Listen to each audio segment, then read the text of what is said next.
Bueno, damos bienvenida a los papitos que se han venido conectando en este momento. Vamos a esperar que se conecten un poco más. Saludamos a la abuelita Eugenia, a María Cecilia, la mamá de Juli, a doña Lina, a Emiliano también. Les saludamos en esta tarde lluviosa por estos lados. Y bueno, qué lindo poderles encontrar en este momento. Vamos a esperar que se conecten un poquito más. Saludos también a Catalina, un abracito para ella, a doña Jimena también. Vamos a esperar que los papitos tengan accesibilidad. Hoy vamos a tener un conversatorio. Nos acompañan dos piezas importantes del equipo, María Alejandra, educadora especial, y Kelly Morales, fonoaudióloga. Damos un saludo también a doña Luz, a doña Gladys, a doña Eugenia también. Yo sé que hay muchos niños también que nos están viendo, ahí mirando a ver qué vamos a hacer hoy. Pero bueno, para este día vamos a trabajar un tema de hablar acerca de comportamiento, conducta, comunicación y educación, ¿sí? Durante estos días, como les decía hace días, ya no se vuelve como una cuarentena, sino una cientena, porque llevamos demasiados días. Saludamos a doña Luisa, la mamá de Cristian, saludamos también a la mamá de María Juliana también, a la mamá también de Samuel, a doña Paola. Y bueno, les damos un abracito a todos, nos encanta que estén conectados en este momento. Teníamos días que no nos veíamos a través de estas plataformas, pero bueno, vamos a arrancar, vamos a esperar que nos dé Aleja sus saludos y después Kelly respectivamente. Adelante, Aleja. Bueno, buenas tardes, bienvenidos y bienvenidas. Me encanta saludarlos, estar acá, compartir con ustedes. Hacía mucho tiempo que no nos veíamos en una escuela de padres, pero bueno, aquí estamos dispuestos con el corazón abierto a solucionar dudas, inquietudes, a recibir sugerencias, quejas, reclamos. Ustedes saben que son todas bienvenidas. Adelante, Kelly. Hola, buenas tardes. Como ya lo dijo Gustavo, mi nombre es Kelly Morales, fonoaudióloga de Avanza Salud. Es todo un gusto y un placer estar nuevamente compartiendo con ustedes este espacio. Como lo dijeron mis compañeros, hace días no nos veíamos a través de estas plataformas y bueno, sean todos bienvenidos y espero que sea de mucho provecho el tema que tenemos preparado para hoy con todos ustedes. Muchos besitos, muchos saludos y bueno, esperemos y les guste. Listo, entonces vamos a arrancar. Y bueno, buenas tardes, seguimos saludando a todos los que lo vamos a esperar que se conecten un poquito más. Muchos saludos Y esperemos y les guste. bueno, vamos aquí a saludar a Natalia, también está Mariluz. Y bueno, vamos entonces a empezar para el día de hoy. Como les dije, el tema que vamos a trabajar es acerca de conducta, comunicación y educación. Entonces, bueno, estos días hemos tenido la oportunidad internamente de hacer una serie de retroalimentación con muchos papitos, donde hemos visto algunas sugerencias, dudas que han tenido cerca de los procesos, ¿sí? Estos tres temas, lo que es conducta, comunicación y educación, siempre como que nos ronda en la cabeza constantemente, acerca de qué está pasando. Vemos que todo este tema del aislamiento obligatorio preventivo ha generado ciertas dificultades muy marcadas en los chicos, en los niños, en las niñas y también en los padres. Pero para el día de hoy vamos a ver algunas herramientas prácticas que pueden generar un favorecimiento en el proceso en casa. ¿Sí? Como no sabemos, con todo este tema del proceso del aislamiento, cuándo nos volveremos a ver, la idea es que nos podamos dotar de diversas herramientas para seguir trabajando en el proceso. Entonces vamos a hablar un poquito acerca de el tema de conducta, ¿sí?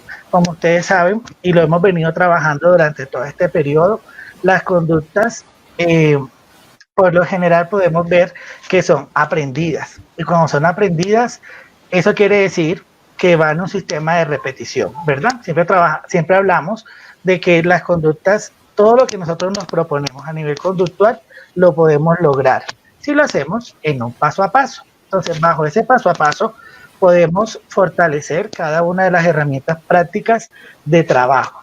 Si yo quiero que el niño aprenda, un ejemplo, a cepillarse los dientes, lo vamos a ir trabajando de forma sistemática, ¿cierto? Hacerlo paso a paso, primero que conozca el cepillo, que conozca la crema, luego que conozca el baño también, que luego tiene que hacer un procedimiento manual. Todo va en una cadena de secuencia de pasos. Cuando nosotros trabajamos estos pasos repetitivamente, vamos a generar un desarrollo de una habilidad, ¿verdad? Así también pasa con los malos comportamientos. Cuando el niño hace una pataleta es porque por lo general siempre está en busca de algo, ¿sí? Porque quiere llamar la atención, porque está frustrado, porque es su forma de comunicarse. Y es ahí cuando nosotros tenemos que ser muy pilosos a la hora de entrar a identificar qué estamos favoreciendo o qué estamos generando en ese aprendizaje, ¿verdad? Hoy por hoy hemos visto diversas situaciones que hemos visto en los niños donde tenemos que ir mejorando.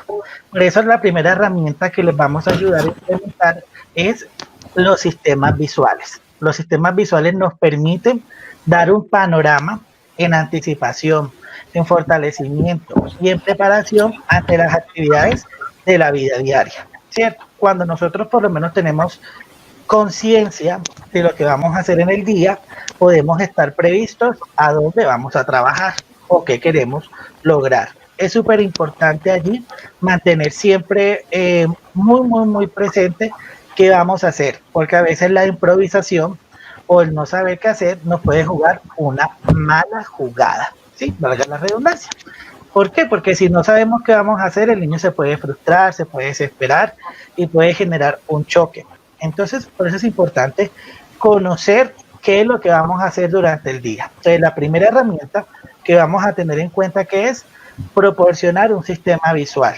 No, ahí hay mucha controversia porque a veces asumimos que los sistemas visuales se vuelven en una forma alternativa, aumentativa y alternativa de comunicación. Pero en este caso lo vamos a utilizar para crear conciencia de lo que el niño va a hacer durante el día. Por eso tenemos que tener muy claro qué vamos a anticipar, ¿cierto? Si el niño se levanta, qué va a hacer durante el día o qué va a hacer durante cierto tiempo determinado. Por eso es importante que las rutinas visuales las podemos encontrar, incluso si ustedes buscan en internet, vos colocan, googlean, sistema rutina visual, va a aparecer como una agenda, ¿sí? Una agenda donde podemos poner a las 8 se levanta, a las 9, un ejemplo, desayuna, a las 9:30 se recoge, organiza la cama, y eso va a generar un poco más de estructura en el día a día. Cuando hablamos de terapia, ¿sí? A veces pensamos que todo tiene que ser en mesa y no es así. Hay muchas actividades que nosotros podemos generar desde la naturalidad de la casa, ¿verdad? Que los niños recojan los regueros, que ayuden a acomodar la mesa, que nos puedan por lo menos hacer varias actividades como limpiar una silla o limpiar la mesa. Eso va a ayudar a que se pueda ir generando un factor de aprendizaje continuo, ¿sí? Y eso va a minimizar que obviamente las dificultades o las pataletas se disminuyan. En varias investigaciones hemos encontrado que el 90% de las pataletas generales, ¿sí?, de los niños son conducidas o son dificultades en la comunicación. Por eso es importante siempre estimular a los niños en la comunicación, pero ahorita más adelante, en las preguntas que nos hicieron durante estos días, Kelly nos va a ir como orientando pues en ese tema, ¿sí? Entonces tenemos el primer tips, que es las rutinas visuales. Esas rutinas visuales van a ir acompañadas de organizar el tiempo. Es un tema que hablamos hace unos días y hemos venido recalcando durante estas semanas, porque a veces nosotros no sabemos qué hacer durante el día. Entonces, si nosotros no sabemos que somos las personas responsables y adultas, pues los niños a veces van a sentir un poco desorientados. Entonces, si yo sé qué vamos a hacer durante el día, qué actividades vamos a generar, va a ser mucho más fácil el proceso para llegar a la meta propuesta. Entonces, así como uno planea un día de trabajo, ¿verdad? Me levanto a tal hora, debo coger el transporte a tal hora, debo llegar a tal hora a la empresa, debo organizar ciertas situaciones, debo cumplir con tales actividades, debo hacer tales llamadas. Así con los niños también es importante la organización del tiempo. Esto va a fortalecer todo ese proceso de éxito en el día a día. Voy aquí a saludar a la mamá de Sebastián Muñetón, a Eugenia, un abracito, y también a la mamá de Samuel Jaramillo, Kelly. Entonces, miren que es importante que organicemos el tiempo en el día a día para poder favorecer el aprendizaje necesario. Ese aprendizaje necesario va a generar una estructura necesaria en este proceso. Entonces, tenemos dos ítems ahí: agenda, rutinas visuales y organizar el tiempo. Y otro tips que vamos a implementar es ambientes, hábitos y ambientes saludables. Entonces, escuchaba estos días una mamá que nos decía que en cierta reunión que tuvimos, ella nos favorecía, ella agradecía el hecho de que se hubiese sacado un espacio de la casa de trabajo. Y eso es súper importante. Cuando nosotros ahorita en esta modalidad que tenemos, que es la virtualidad, todos los medios digitales, debemos tener unos espacios definidos para trabajar, porque si no, va a ser muy complejo que el niño se adapte a un proceso. Entonces, no puedo pretender que un día trabaje en el cuarto, otro día en el patio, después más tarde en la cocina, no, sino que bajo esa rutina visual que estemos manejando, podamos favorecer ese proceso con unos espacios adecuados. Y eso va muy en mano de la anticipación. Un ambiente óptimo, una buena luz, un buen despeje, por decirlo así, de la zona, va a ayudar a que podamos favorecer los procesos necesarios en los niños. Entonces, si aplicamos estos 3 tips que son básicos, podemos tener un mejor día a día y podemos favorecer todo este proceso que nos va a ayudar a hacer un poco más la vida más fácil y un poco más funcional. Sabemos que no es fácil, a veces, ¿cierto? Y que a veces, como lo escuchamos, y sobre todo, no solamente aquí en nuestra comunidad, sino en todos los espacios, a veces cuando estamos desde la casa hay muchas más responsabilidades, pero es necesario mantener el control, respirar profundo, ¿verdad? Aumentar un poco la paciencia y un poco los niveles de tolerancia para que sea más fácil el abordaje. Entonces, vamos a ir variando algunas preguntas. Si ustedes tienen algunas preguntas, las pueden ir haciendo aquí abajito en la caja de comentarios, y mientras los que tengan preguntas las pueden ir realizando, voy a hacerle una pregunta a Kelly en este momento. Entonces, Kelly, aquí nos comentan la siguiente situación, ¿sí? Dice, ¿cómo influye la familia en el lenguaje?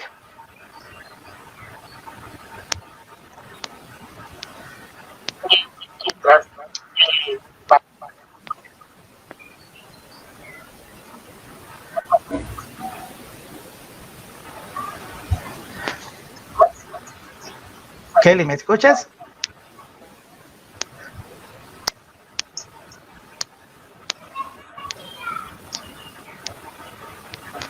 No te estamos escuchando, Kelly.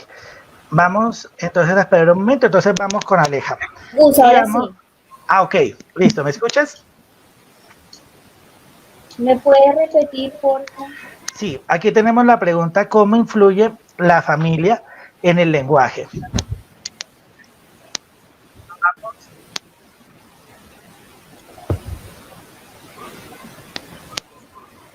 Sí.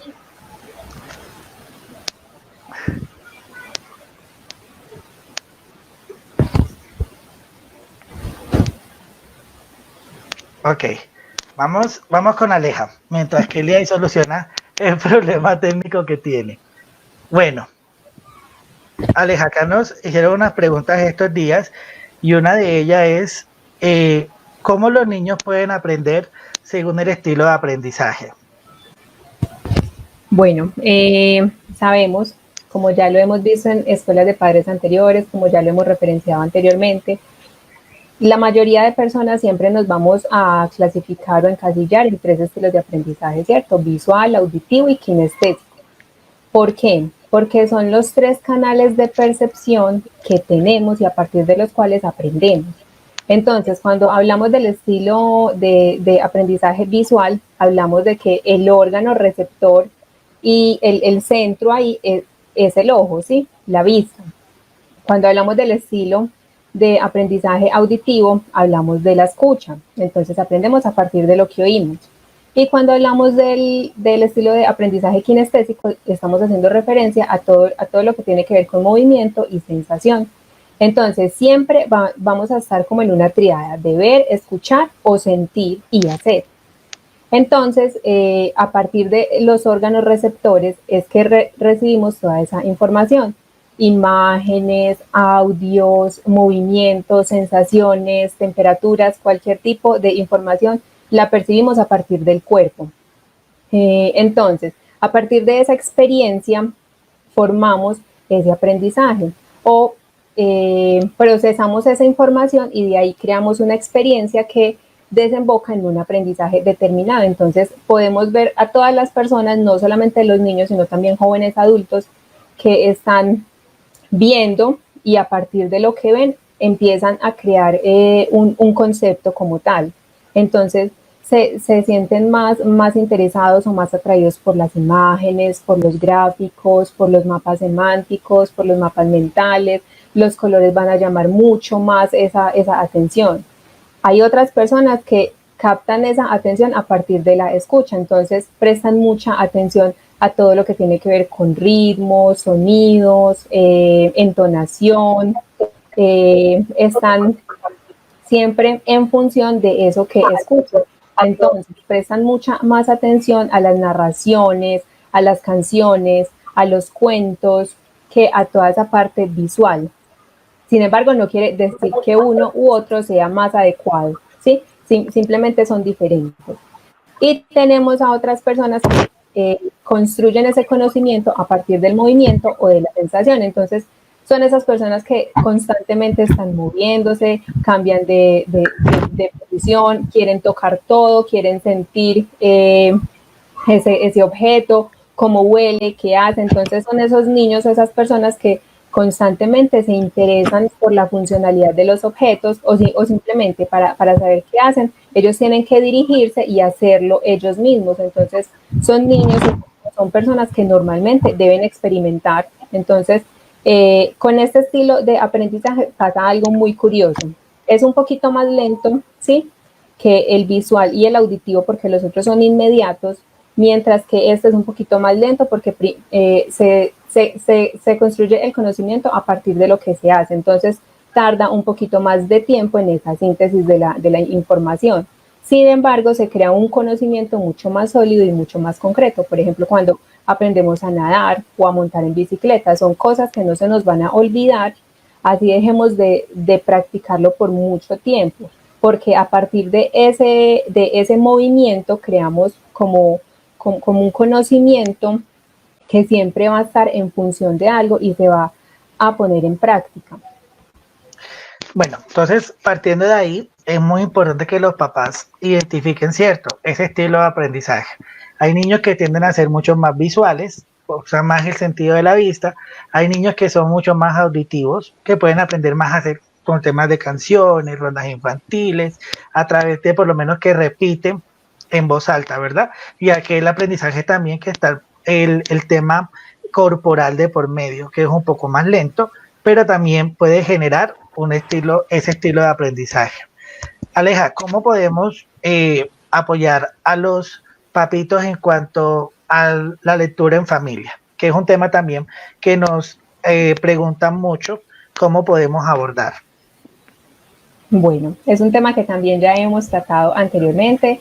Sin embargo, siempre he sido muy insistente en algo, y es que nadie va a hacer algo que no le guste o que se sienta presionado a hacerlo. Y es lo que nos pasó a la mayoría de nosotros.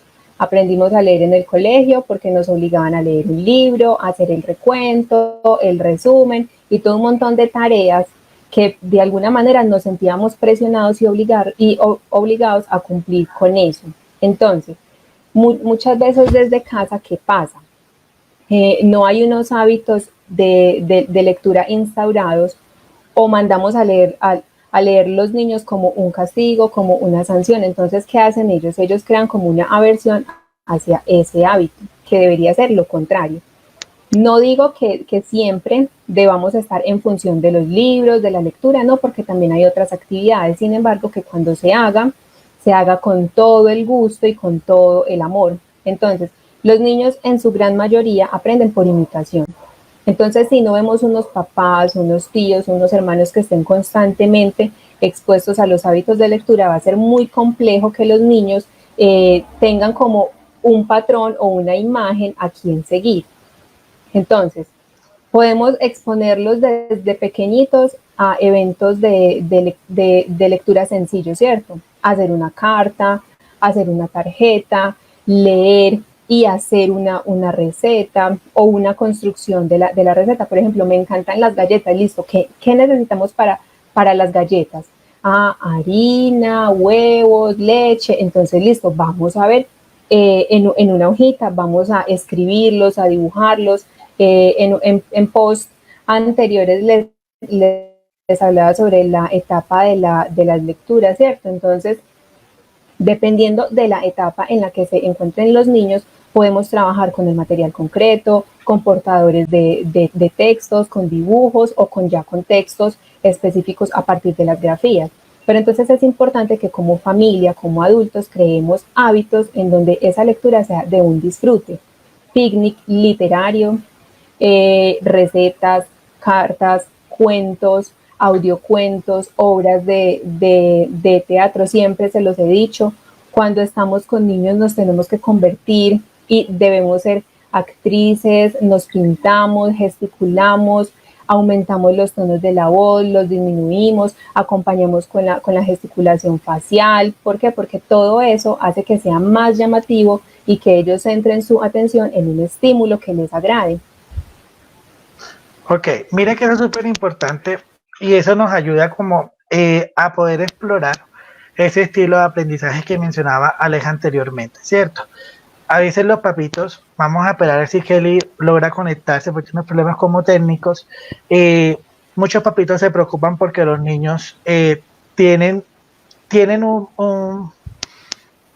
se demoran, por decirlo así, para poder hablar, ¿verdad? Entonces, ¿qué pasa? Que muchas veces entran como en conflicto porque hay un tema de comparación. Pero es que el hijo de fulanito hizo tal cosa y fulanito esto y porque. Entonces hay que tener en cuenta que cada niño, ¿cierto? Yo siempre lo ejemplifico como si fuera un copo de nieve, si nosotros, o una gota de agua. Cada gota de agua es diferente, ¿verdad? Pueden caer miles y miles de gotas en algún momento, pero cada gota tiene un tamaño, tiene una forma y tiene una velocidad. Entonces, es súper importante tener en cuenta que cada niño tiene su propio ritmo. Entonces, no podemos entrar a un tema comparativo porque eso puede generar un choque, ¿verdad? Y ese choque puede generar, en vez de aprendizaje, frustración. Entonces, partiendo de eso, cuando los niños son un poco más pequeños, es súper importante mantener el ritmo de esa fase de exploración para darnos cuenta cuál es la forma más eficaz que el niño tiene para aprender. Entonces, si nosotros en estas edades que están nuestros chicos podemos empezar a explorar, va a ser mucho más fácil poder ayudarlos a que lleguen a la máxima rehabilitación y a la máxima funcionalidad posible según las propias características. Hay una pregunta también que nos han hecho muchos y es cuando los niños no obedecen, ¿verdad? Es como el común denominador que a veces creemos que los niños están sordos o que no escuchan o escuchan los que le conviene, ¿verdad? Entonces es súper importante ahí mantener un tema claro y lo hacíamos como una retroalimentación general de que los niños puedan ganar la obediencia necesaria a medida del tiempo. Entonces, hay unas habilidades que se llaman aprender a aprender. Y bajo esas habilidades nosotros buscamos que el niño vaya de menos a más, ¿sí? Entonces, yo como buen papá o acudiente de ese niño, de esa niña, yo voy a identificar cuáles son las instrucciones que él más cumple. Y esas instrucciones las voy a empezar a reforzar para que sistemáticamente vaya obedeciendo o siguiendo las instrucciones de mediana probabilidad y de baja probabilidad. ¿Eso a qué va a ayudar? A que el niño gane obediencia. Yo les pongo un ejemplo que es muy típico. Nosotros a veces decimos, levántate. Entonces el niño se tira al piso. Te dije que te levantaras. Entonces, párate. Y empezamos a generar 1, 2, 3, 4, 5 instrucciones y el niño no lo hace. Si no lo hace la primera vez, seguramente no lo va a hacer en las otras veces que le estemos dando esa instrucción. ¿Qué estamos generando ahí? Incumplimiento a la regla, ¿verdad? Incumplimiento a esa instrucción que estamos dando. Por eso es importante que en ese momento, cuando pasa esa situación, yo empiezo a ganar. Entonces, a ganar la obediencia que él necesita. Entonces, digamos que se tira al piso, entonces yo cambio la instrucción. Te le digo, ejemplo, Alejandra, quédate en el piso, siéntate en el piso. Y ahí empezamos a reforzar que él está obedeciendo el comando que estoy generando. Ustedes más que nadie conocen a los niños y a las niñas y saben qué instrucciones pueden cumplir, ¿cierto? Entonces, partiendo de eso, yo voy a generar esas instrucciones. Si yo veo o percibo que él no va a cumplir la instrucción, entonces voy a dar una instrucción que genere un cumplimiento para no entrar en fricción. Entonces, súper importante que nosotros mantengamos en cuenta esa parte de autoridad en casa, porque muchas veces los niños adoptan ciertos comportamientos, depende de cada persona. Y obviamente lo que queremos es, con el proceso es que nosotros podamos generar unos buenos comandos asertivos para que ellos puedan ir ganando mucho más aprendizaje. Aquí nos ponen que la educación no es imposición, en buscar una instrucción asertiva, totalmente. Cuando nosotros entramos a una batalla de control, lo que estamos generando es conductas inadecuadas intrínsecamente, porque entonces no empezamos a generar lo que realmente queremos, que es que los niños ganen obediencia, ¿verdad? Ganen atención y ganen estas habilidades de aprender a aprender. Entonces es súper importante que en casa identifiquemos y que todos cumplamos, porque a veces pasa que exigimos más a unos y a otros no. Entonces, obviamente, no hacemos una distinción, hacemos distinción y eso genera conflicto dentro del ambiente familiar. Entonces, vamos a tener en cuenta esta parte para poder ganar la obediencia necesaria en los procesos. Ale, aquí nos hacen otra preguntita de la recopilación que hicimos, y es que qué tips pueden dar para que se pueda generar una buena escritura.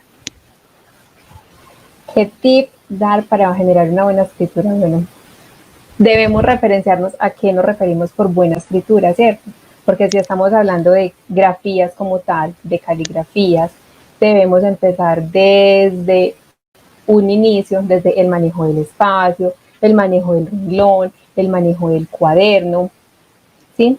Entonces es todo un proceso de percepción espacial y de poder aprender ese espacio a lo que somos, al cuerpo, es decir, cómo me sitúo yo en relación a un cuaderno, a una hoja, con o sin renglones, ¿cierto? Entonces, ese es un proceso que se hace desde los inicios, de respetar los espacios, los límites, las márgenes, y entonces, por lo general, iniciamos de más a menos, porque iniciando los niños van a hacer unos trazos mucho más amplios y luego van a ir teniendo mucho más control y precisión de los trazos dentro de un espacio dado. Entonces podemos utilizar los renglones guías, remarcar las márgenes, renglones en relieve, cuando son figuras como para coloreado o para rellenar con plastilina o con pintura, podemos utilizar algún elemento que nos proporcione un relieve en esa margen como lana, cinta, un hilo, cabuya, con lo que el niño tenga que chocar, ¿sí? Y delimitar con ese objeto con el que está haciendo esa actividad, sea un pincel, sea un color o sean sus dedos, ¿sí? Pero más adelante cuando hablamos de una buena escritura, también podemos hacer referencia a una producción textual o a una producción escrita. Y ahí es cuando entran en juego muchas variables como la imaginación, la composición y la capacidad de crear a partir de. Entonces, por lo general iniciamos, es un proceso muy básico, desde la descripción, qué hay, cómo se llama, cuál es el color, los personajes, esas acciones. Entonces empezamos a ayudar o a contribuir un poquito con esa composición. Entonces, esto es una fresa, muy bien. La fresa es de color rojo, muy bien. Entonces vamos a escribir la fresa es de color rojo, ¿sí? En los inicios, muchos niños con el proceso de adquisición del lenguaje o el desarrollo del lenguaje tienden a cometer errores de morfología, ¿cierto? Entonces hablamos de el ventana, ¿sí? O de la tetero.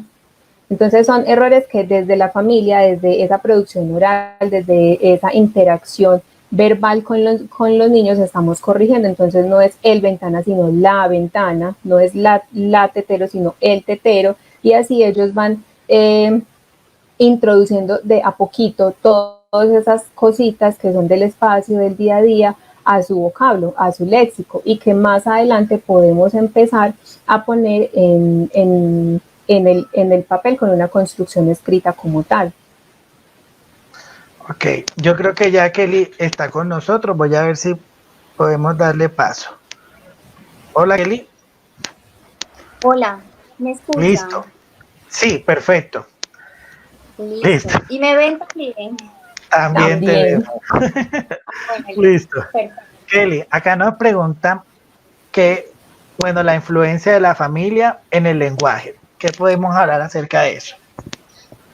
Bueno, listo. De antemano quiero pedirles disculpas por toda esta falla técnica. Hay cositas que se nos salen de las manos, pero bueno, no contaba de que hoy mi internet se iba a lucir un poco.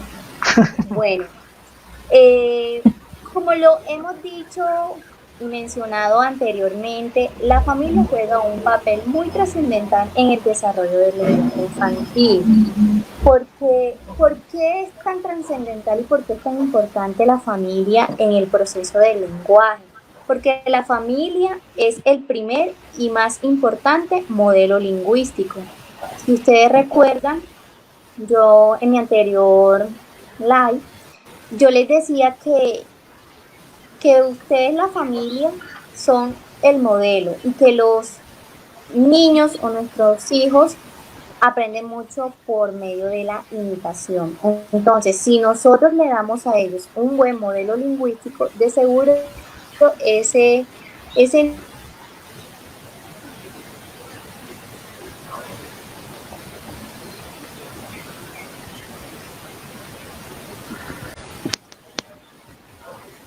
Kelly, perdimos el sonido.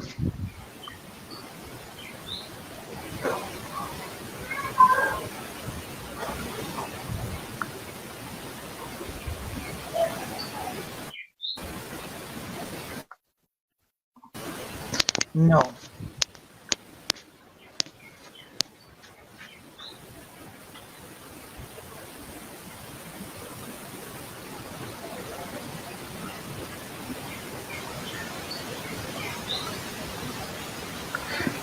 No, ahí no te escuchamos. Creo que se perdió ahí el audio.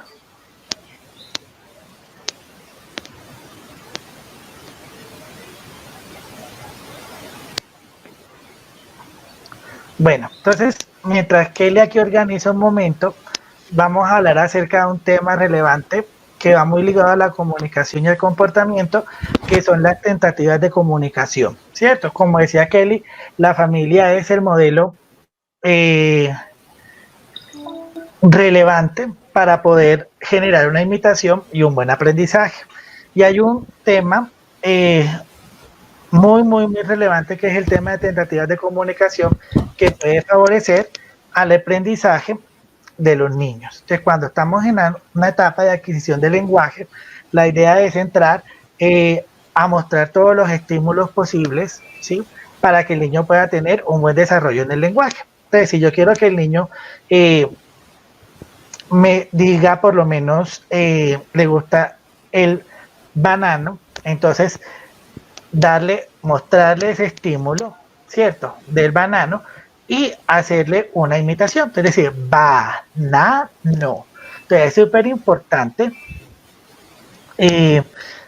poder imitar, poder gesticular, poder articular bien las palabras para que nosotros podamos tener una buena respuesta.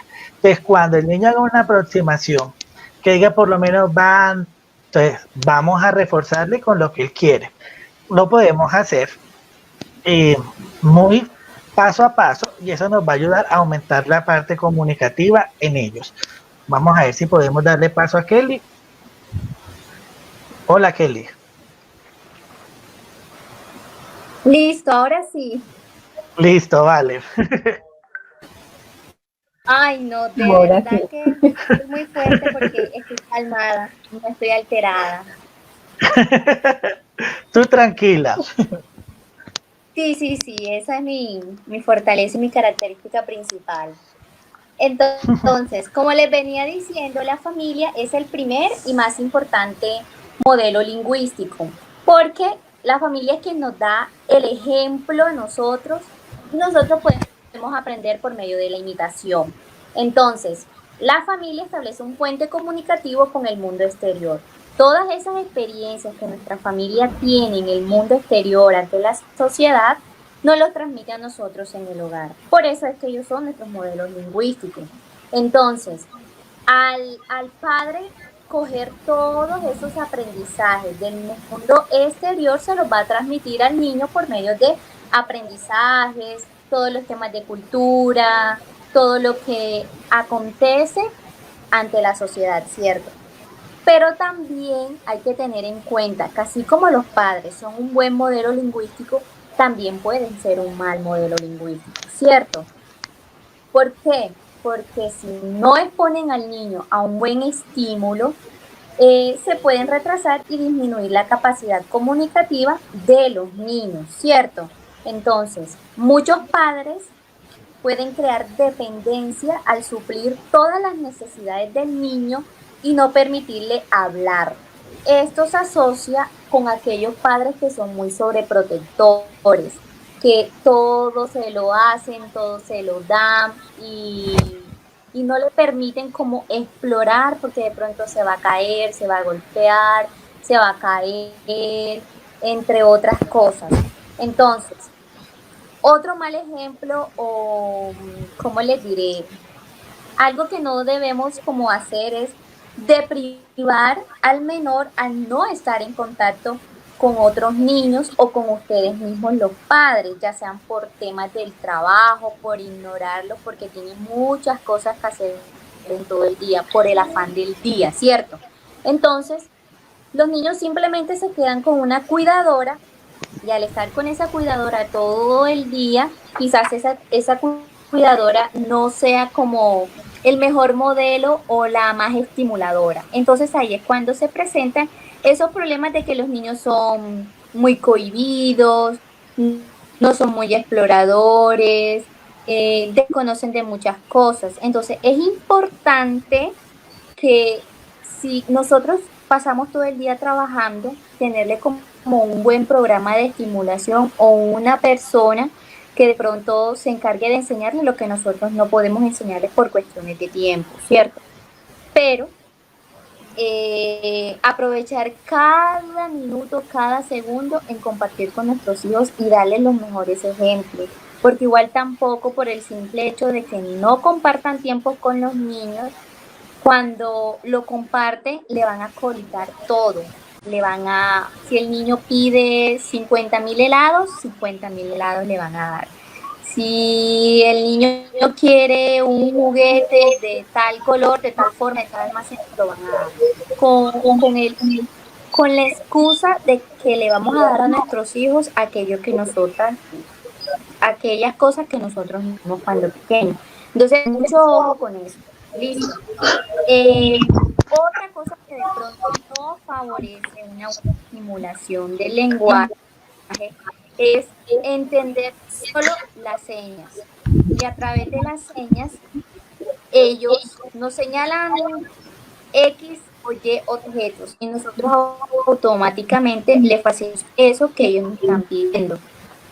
Entonces, ahí no le estamos exigiendo nada del lenguaje oral. Entonces, siempre es importante insistir en lo mismo, en que nosotros entendemos por señas. Debes articular, ven, yo te ayudo, repite después de mí. Entonces, son pequeñas cosas, pero que sí son importantes y favorecen el lenguaje oral. Entonces, aparte de las señas, también está el llanto. Muchos de nuestros niños piden todo a través del llanto. Y claro, tengo dolor de cabeza, no lo pude escuchar llorar, ven y le doy eso. Entonces, con los tips que dio Gustavo y todo lo que él dijo, es importante saber manejar todo ese tema de los berrinches, lo del llanto, de las exigencias y todo eso. Entonces, también ocurre algo en nuestros hogares y es que regañamos al niño por todo. Entonces, ahí hacemos que se cohíba de pronto de hablar o de explorar por miedo a que nosotros lo regañemos. Recuerden que ellos son niños, ellos son muy exploradores, ellos aprenden mucho por la imitación, entonces tenemos que tener como muy pendiente de esas cositas, de darle siempre lo mejor sin llegar a mal. Entonces, si ustedes de pronto se identifican con algunos de los casos expuestos de que su hijo se comunica solamente por señas, a través del llanto, o todo lo pide gritando, recuerda que toca primero analizarnos como familia si de verdad lo que estamos haciendo influye de manera negativa o de manera positiva en nuestro hijo. Otra cosa es analizar también dando las mejores herramientas necesarias para que ese niño tenga un buen lenguaje oral o un buen repertorio fonológico. Y mirar qué tanto estamos potenciando, qué tanto estamos cohibiendo. En casos muy extremos, acudieron de nosotros los fonoaudiólogos para hacerles una buena evaluación, un buen diagnóstico. Si requiere de alguna buena estimulación o de terapia integral, pues ya se pueden acudir a nosotros por cualquier signo de alarma. Sí, acá hay un comentario muy importante que nos hacen y es que hay que estar pendiente de cualquier luz verde que los niños nos dan para poder entablar una comunicación, ¿cierto? Lo que hablamos acerca de las iniciativas. Cuando hay una buena iniciativa, no hay que desaprovechar la oportunidad, sino como explorar. Por eso es que la familia, que es como el primer círculo donde se rodea el niño, tiene que estar muy pendiente de todas esas señales que nos van dando para estimular ese buen lenguaje, ¿cierto? Si en caso tal los papás trabajan, porque muchas veces pasa eso, de pronto los cuidadores o las personas más cercanas proveer herramientas, ¿cierto? Básicas, no son unas cosas que de pronto tienen que ser súper elaboradas, sino rondas infantiles, canciones, que lo que decía Kelly ahorita es muy relevante, y es el tema de que hay muchos niños que se acomodan, ¿cierto?, hacia ciertas situaciones. Entonces, cada vez que señalan, entonces el papá se vuelve un adivinador experto. Es que él cuando hace esta cara es porque necesita tal cosa, y él cuando hace tal gesto es porque quiere otra, o cuando hace o busca o jala de esta forma es porque quiere algo. Entonces, la idea es que listo, vamos a atender esa necesidad, pero vamos a incluir lenguaje para que esa comunicación sea mucho más efectiva, ¿cierto? Y sea mucho más eficaz para todo el medio. Yo siempre recalco esto porque a veces los papás conocen demasiado a los niños, pero desafortunadamente los papás nunca van a estar todo el tiempo con el niño. Entonces, cuando no están, se genera un choque, un conflicto, porque entonces el niño empieza ante una nueva exposición como la escuela, las guarderías, centros terapéuticos, otros entornos, otros familiares, y nos va a saber cómo adecuarse de manera funcional ante esas situaciones. Aquí hace un comentario también la mamá de Sophie, y es que la intención comunicativa va muy ligada a cómo son las personas que están alrededor, ¿cierto? Si mi mamá es, digamos, extrovertida, feliz, tiene un tono de voz alto o ciertas características, los niños van a adoptar esa forma de comunicación, ¿cierto? Que se va a ir después en su intención, en su sonido, en su tono, y se va a ir acomodando a través del tiempo. Entonces, debemos estar muy pendientes, ¿verdad?, en las primeras fases para poder tener una mejor continuidad pues al proceso. Kelly, acá también hablan sobre aquellos hábitos inadecuados, ¿verdad?, orales. ¿Qué tenemos frente a esa parte? Sí, muy cierto lo que dicen, Gustavo. Muy bueno tu aporte, la verdad. ¿Me escuchaste la pregunta? No, te escuché Bueno, entrecortado. ok, espérame, ya te pregunto nuevamente. Aquí nos hablan, bueno, hacen un comentario de, espérenme, busco aquí. Dice, ¿qué afectaciones traen los malos hábitos orales? Listo. Bueno, vamos a empezar diciendo primero qué es un mal hábito oral.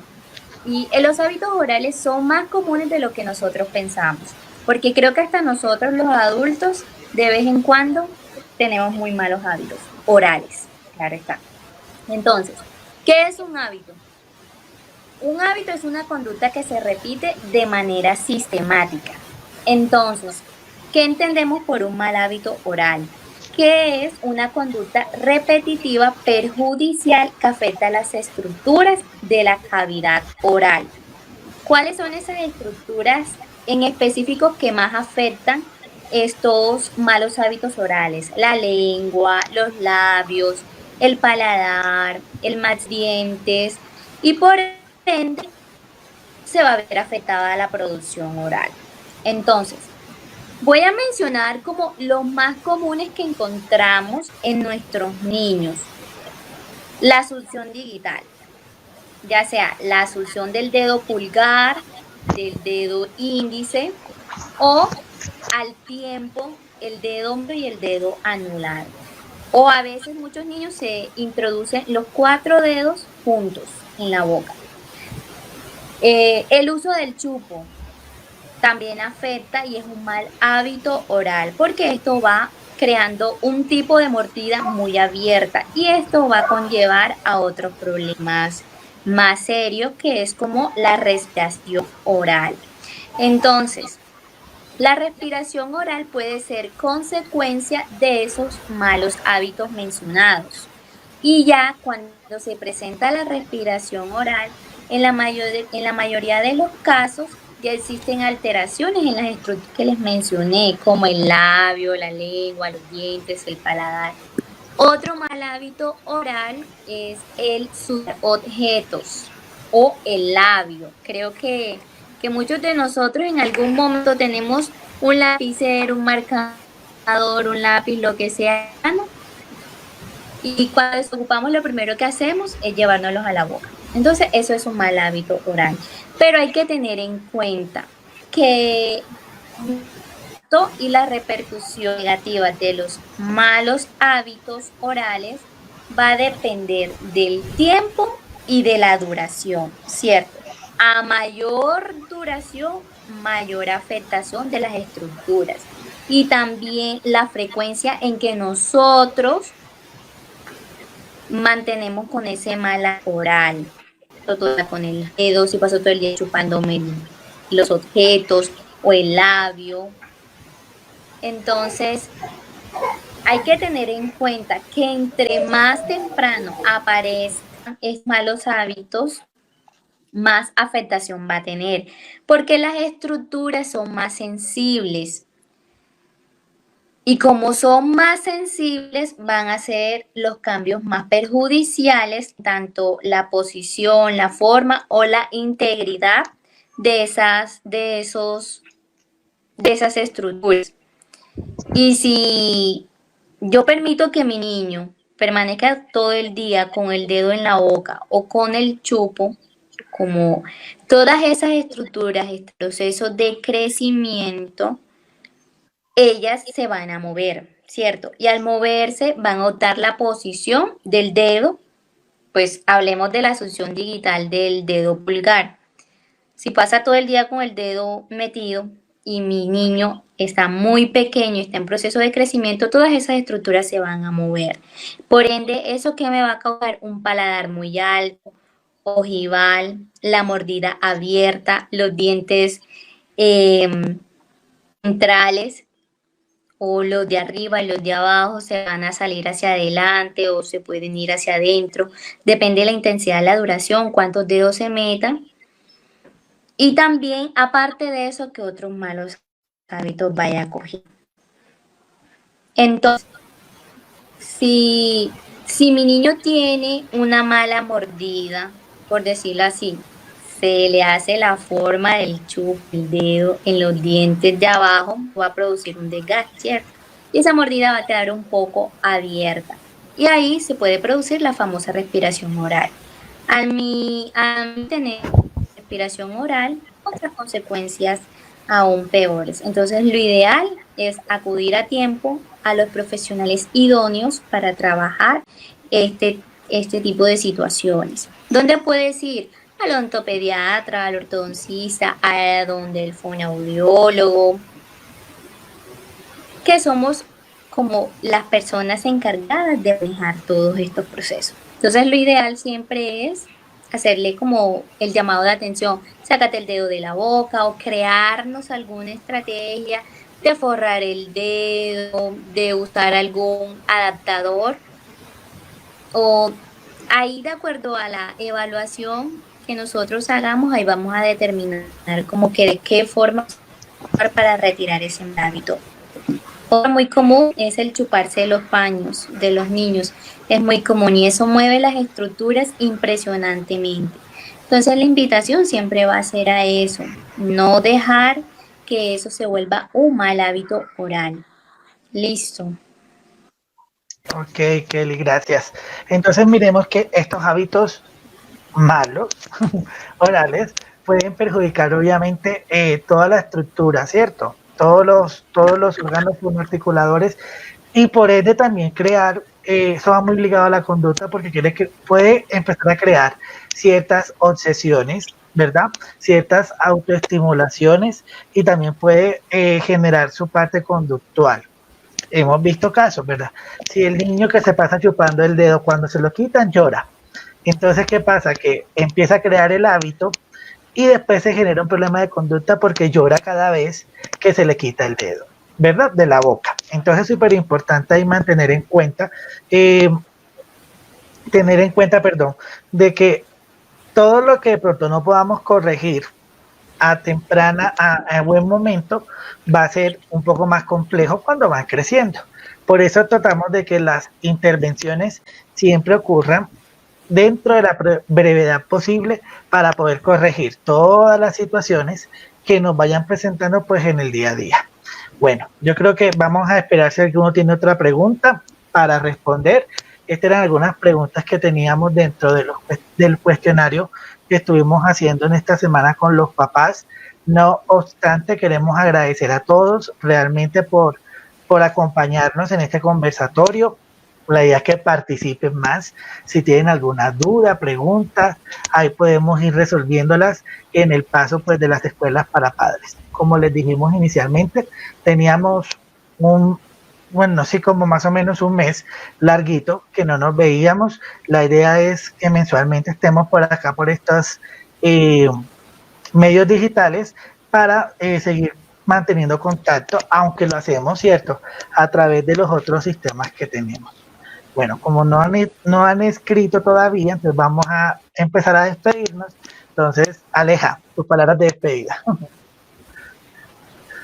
Bueno, no, agradecerles infinitamente por el espacio, por la sintonía, porque sabemos que siempre nos acogen de la mejor manera. Y bueno, cerrar con algo muy cortico, pero súper importante. Todos los procesos y todas las personas somos integrales. Por eso, si no intervenimos un proceso, se va a ver afectado otro, ¿cierto? Entonces, un proceso de lenguaje mal intervenido desemboca en procesos conductuales y posteriormente también se puede ver afectada toda la parte escolar o educativa de los niños, porque entonces cuando no se interviene un mal hábito, se convierte en una conducta y esa conducta va a repercutir, por ejemplo, en una escritura o en una lectura, y entonces se va a dar eso famoso que decimos muchas veces, que el niño escribe como habla, ¿cierto? Porque no intervenimos esas conductas a tiempo. Entonces, debe ser muy conscientes de que somos seres y somos sujetos integrales, perdón, y que requerimos de una integralidad y de poder intervenir todo como un solo ser, como un solo sujeto. Entonces, aquí estamos prestos, dispuestos a todo, a todas las dudas, las sugerencias y las dificultades que se les vayan presentando. Muchas gracias por el espacio y por el ratito. Me alegra mucho verlos, escucharlos, leerlos. Bueno, Kelly hoy ha tenido un problema con el internet mortal, pero bueno, esperamos que pueda sobrevivir al día de hoy. Si queremos darle gracias a todos realmente por conectarse, ya llegó otra vez. Kelly, tus palabras de despedida.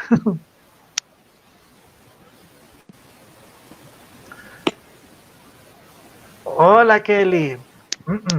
No ha podido. Bueno. Que se va sin despedirse. Que los quiere mucho. Bueno, nos queremos agradecerles a todos por el espacio. Esperamos que pongan en práctica todos estos tips. Queremos hacerlos como de forma mucho más integral, como decía Aleja, porque en la integralidad se puede generar el éxito deseado. Voy por enésima vez a intentar que Kelly se conecte nuevamente. Hola Kelly. Sí me escuchan, sí me ven. Sí, estás con la cámara ladeada de lado, pero sí te escuchamos. Ay, no. Bueno, cuéntanos. Sinceramente, mil disculpas, la verdad, tanta interrupción. No te preocupes. Bueno, danos tus palabras de despedida. Sí, pues de todas formas, muchas gracias por acompañarnos. Disculpen ahí como que ese detalle técnico que tuve hoy con mi internet, pero bueno, son cositas que se salen. Ni los datos aparecieron, ni el computador, ni el celular. Bueno, en fin. Pero bueno. Listo, gracias Kelly, gracias Aleja, bueno, y a todos los papitos, a la doctora Jackie también, que estuvo por acá presente, al doctor John. Queremos decirle que los canales de comunicación están abiertos para lo que necesiten, ¿cierto? Como les decía, la integralidad nos ha demostrado que podemos tener resultados a corto, a mediano y a largo plazo. Y en el proceso realmente hemos visto durante este tiempo un buen esfuerzo de esos brazos extensores que son ustedes los papás y los cuidadores. Créanme que nosotros aportamos obviamente desde la parte del conocimiento, pero ustedes han sido súper importantes en el proceso y eso lo hemos visto en el reflejo de estas últimas semanas en los progresos increíbles que hemos tenido con los niños. Ya saben, cualquier cosa que necesiten, nuestras líneas están habilitadas, nos pueden escribir y con mucho gusto vamos a ir trabajando de la mejor manera. Muchas gracias, por aquí se está despidiendo la mamá de Sofi, doña Lina, don Luis, doña Lina. Muchísimas gracias por dejarnos entrar a sus casas literalmente a través de la virtualidad. Que Dios les bendiga mucho y que realmente estamos para lo que necesiten, ¿cierto? Recuerden que nuestro logo es el amor es la clave de todo y cuando nosotros impregnamos de ese amor a los niños, los resultados se van a ver mucho más favorables. Entonces, muchas gracias. Dios les bendiga mucho. Cualquier cosa que necesiten, reitero, estamos para colaborarles. Entonces, nos despedimos hoy en este conversatorio de conducta, comunicación y educación. Pronto estaremos en nuevos espacios también.